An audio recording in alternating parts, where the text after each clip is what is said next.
Welcome to দেওয়ার সাথে art collection Sanchita cooking blogs. একই কথা, আমরা মা মেয়ে দুজনে ভালোবাসার সহিত, আত্মার সহিত এবং আনন্দের সহিত তোমাদের না বলার কথা এবং বলার কথা কোনো কিছু আমরা ডিপেন্ড করি না, তবে আমরা খুব ভালো আছি, শান্তিতে আছি। এটা হচ্ছে আমাদের ব্লগের মধ্যে প্রথম আবদার।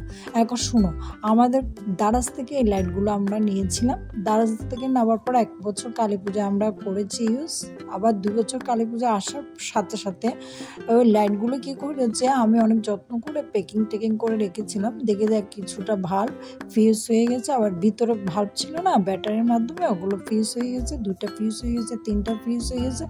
এরকম করে এবছর কালী পূজাতে আমাদের ওটা ইউজ করা হয় নাই, তবে চেষ্টা করেছিলাম অনেক দিন নেটে ওটা ওরকম করে। তো আমি একদিন কী করেছি, আমি যে এত লাইটগুলো অপচয় না করা হয়তো আমি ফেলে দিতে পারি, না দিয়ে আমি একটা ঘন্টা বানাই। তো আমাদের ঘন্টাটা অলরেডি আগে ছিল ভাঙা চোরা অবস্থায়, তো ওটা আমি উপরেরটার কথা বলছি, আর নিচেরটা সব আমি করেছি। উপরের ঘন্টাটা আমি 99 থেকে কিনেছিলাম। একটা সামান্য একটা ঘন্টা ছিল গটির মতো, আর দুটো একটা কড়ার মতো ছিল, ওইটা সুন্দর লাগতো না আমার কাছে। তা আমি কি করেছি, ঘন্টাটা এমনি এরকম করে একটা লম্বা পুঁতি দিয়ে ঘরের মধ্যে লটকায় রেখেছিলাম। আমি যে থাক, ওটা প্রয়োজন হলে কোনো সময় বানাবো।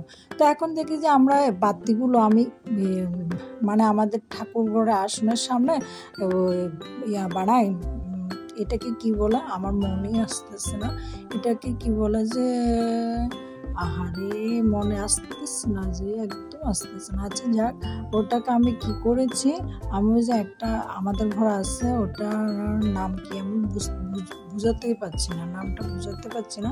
এরকম করে আমার টাইম পাস হচ্ছে। আবার যে ঘন্টাটা ঘুরুক, তো ঘন্টাটা ঘোরার পর আমারও কতটা ঘোরানো হয়ে গেল। আচ্ছা যাক, এবার আসি দেখা যাক। এটাকে আমি কি করেছি, রং করেছি পুরো, বুঝছো। সাদা ছিল না প্রথমে, আমি বলছি প্রথমে আগের দিন আমি ওটা করে লটকাইয়ে দিয়েছিলাম ঠাকুরের সামনে। আবার আমি আজকে কি করেছি, ভাত টাতকে সুন্দর করে রং করেছি, নানান কালারের রং করার পর তোমাদের সাথে আবার শেয়ার করেছি। দেখতে সুন্দর হয়েছে কিনা জানি না, নিজে কাজ করেছি, আমার কাছে না অনেক সুন্দর না লাগলে আমার মেয়েদের কাছে অনেক সুন্দর লেগেছে, তাতে আমার অনেক পাওয়া।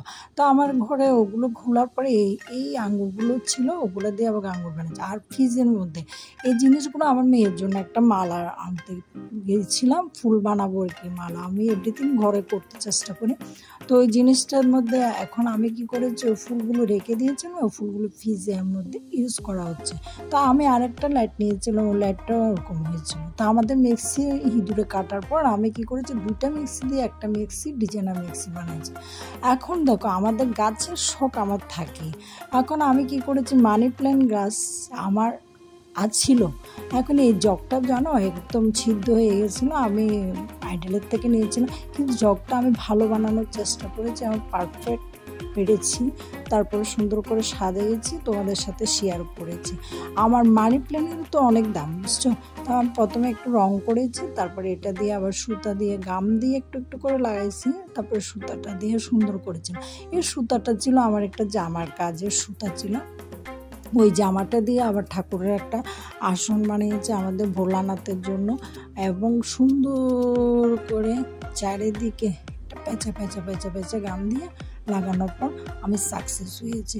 তো তোমরা আজ চাইলে আমাদের থেকে শিখতে না পারলেও কোনো কিছু অপচয় না করা ভালো, কোনো কিছু অপচয় করাও ভালো, এটা তোমাদের ব্যক্তিগত বিষয়। এখন আমি রুটি দিয়ে আর বেগুন ভাজা দিয়ে খাবো। আর আজকে চাঙ্গা করে জানো রান্না করেছি মাছের তরকারি, এত টেস্ট হবে দেখলেই বোঝা যাচ্ছে, বুঝতে পারছো। তো আমাদের চ্যানেলটাকে সাবস্ক্রাইব না করলে ভালোবাসাটা দিও। ভালো থেকো, সুস্থ থাকো, বাই।